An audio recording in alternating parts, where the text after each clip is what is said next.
Magandang araw sa atin. For today's video, tatabas tayo dito sa likod ng bahay.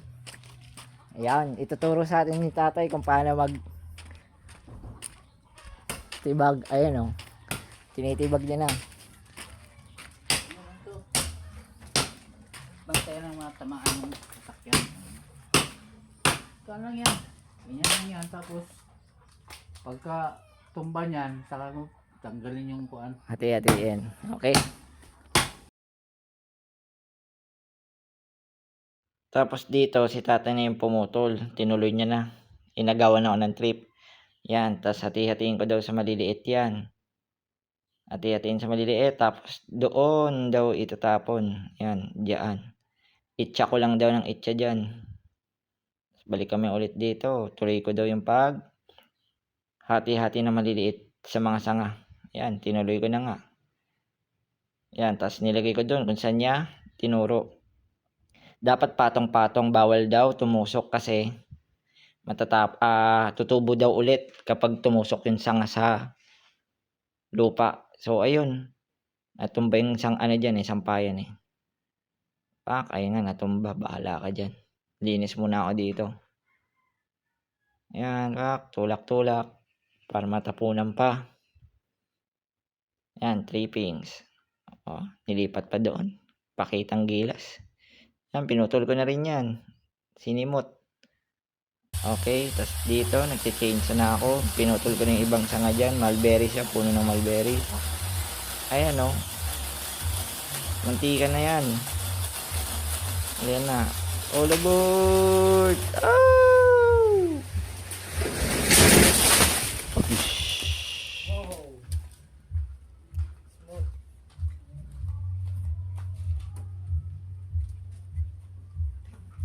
Tikan na yun. Dahil alauna na, ano muna tayo? Pastol. Ay. Hanapan natin ang pwesto. Uy. Yun. Ang ating mga alagang baka. Ay, hindi na ako nakapag-boots. Ito. May langgam po. Ayun. Punta tayo. Punta natin sila. Hindi ko pa natanggal salamin.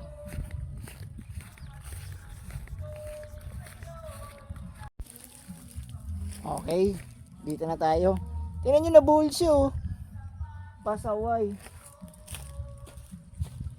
Masasakal pa siya sa kalokohan niya.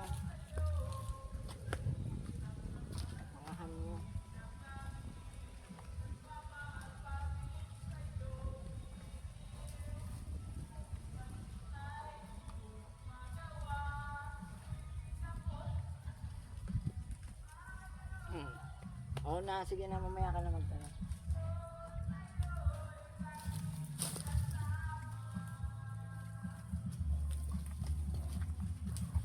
Ay! Jackpot! Tatawag tayo.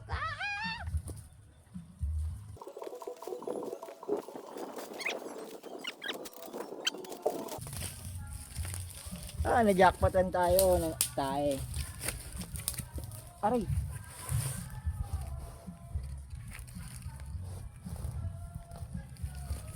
Bright back.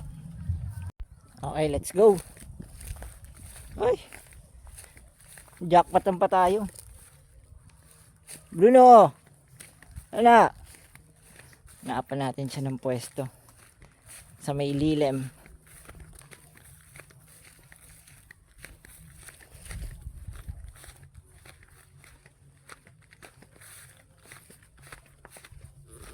Tingnan natin, iinom siya. Ayaw.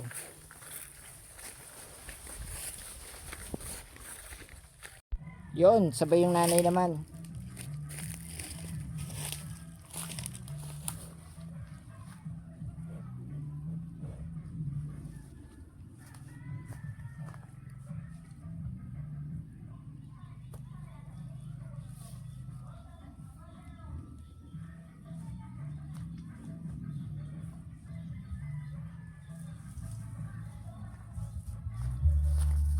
Yan lang kabilis natin na natanggal.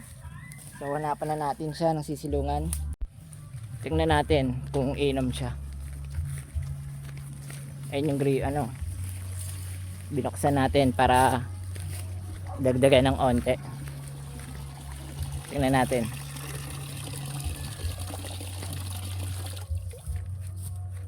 Na ayaw mo minom.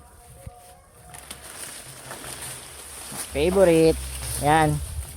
Favorite nila dumaan sa mga may mga puno-puno ganyan. Sa mga kahoy-kahoy. Kasi pinapakamot nila sa likod at pinapakamot siya. Dinadaan nila yung likod nila sa mga kahoy yan para makamot.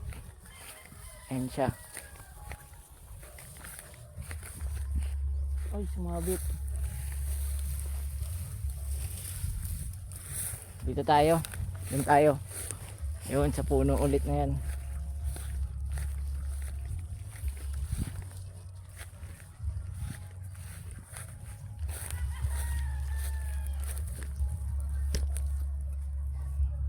Natin ulit. Ayun si Melody.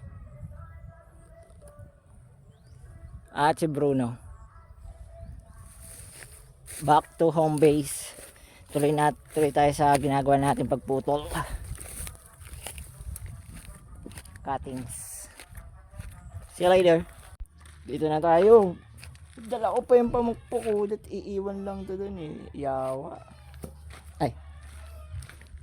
Inom muna tayo tubig. Daming kalat. Daming cuttings. Oh. Ito. Yo, formal berry. Kakating's tayo ngayon. Go. Inom muna tubig. Yun. Cuttings muna tayo. Marami-rami ito guys. Yun. Aanay natin. Para sa mga berries. Dahil madami to, hindi ko nabibidyo lahat. See you later. Yo. Ito na lahat ng cuttings. After makat ng mulberries. Tapos nagbenda lang ako dito ng sanga. Ito. Punod ko lang sa mga group sa Facebook. Tapos ito din. Ito siya. Bend. Tapos ito yung mga cuttings. Tatanim naman ako. Lalagay sa mga lagayan. Continuation ng ating kung nakaraan, putol-putol tayo ng mga puno. Ano ba yung yun? Nalimutan ko na. Basta yung naalala ko yung mulberries. Tapos yung mulberries na kinat natin is ilalagay na natin sa kanyang lagayan. Ito kasi nasunog yung mga ganito. So ito na lang yung ginawa namin lagayan. Binutasan na lang ng tigda dalawa. Meron akong mga nagawa, hindi ko na videohan. Yun. Kaya marami yung cuttings na to. Pero kung ilan lang kakayanin, yun lang magagawa natin. Tapos ito magpapakita ko. Yan. Ang abono na tinatawag. Last time kinalat ko dito. Ano to? 3 sako? O 4? Na abono fertilize. Sa pang abono yung tawag nila. Ngayon kinalat ko dito, ilang araw nang nakatambak. Ngayon mapapakinabangan na siya dahil ito na. Gagawa tayo. Tatanim na natin sila. Ito pa yung iba. Hi. So ito, continue na. Tuloy natin ang mga gagawin. Okay? Tapos na tayo, bukas natin itutuloy. Naka 30 pieces. Kita ba? Yun, naka 30 pieces tayo lahat. Na cuttings. Tapos, meron pa tayong 53 pieces. Marami-rami. Bukas na natin tutuloy gawa ng mainit na. Mainit. So, ito. Pinrepare ko na para bukas. Lagay lupa, abono, at ano na lang tayo. suksok ng mga cuttings. Tapos dito siya nakapwesto. So, yun. Continue ulit. See you tomorrow. Ay, hindi. Continuation lang pala. Yo, sup? Tutuloy na natin ang ating pag-cuttings. Ayan na, naka-ready na siya.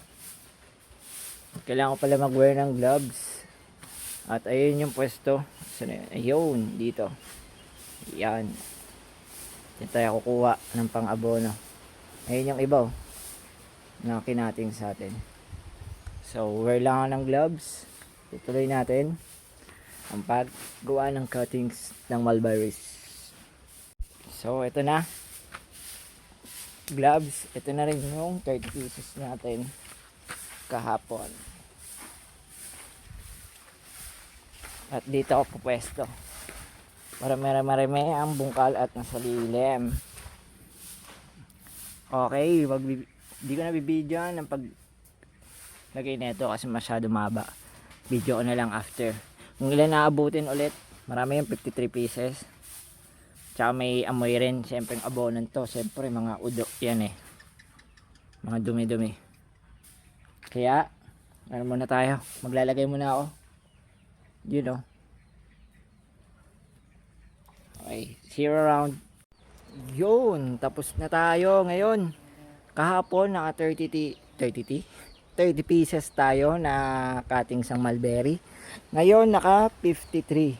So total of 83 mulberry cuttings. Yan. 83 siya lahat. Ay, actually 84. Ito. May ginawa pa akong isa, malaki. Ewan ko lang kung tutubo. So after sa first week, second week, tutubuan siya ng dahon. Then after 4 weeks, doon naman siya tutubuan ng mga ugat sa ilalim. Siyempre sa ilalim, sa ibabaw. Yon. So magantay tayo ng 1 month para magkaroon sila ng ugat. Then siguro by 1.5 month or 6 weeks, doon natin siya pwede itanim. So 83 na mulberries cuttings. Sa future, meron tayo may tatanim na mulberries na 83 na puno. So, ayun, sana maging, kailangan lang ng alaga. So, monitoring natin. And mag-update pa rin ako. Ayan, sana mabuhay silang lahat.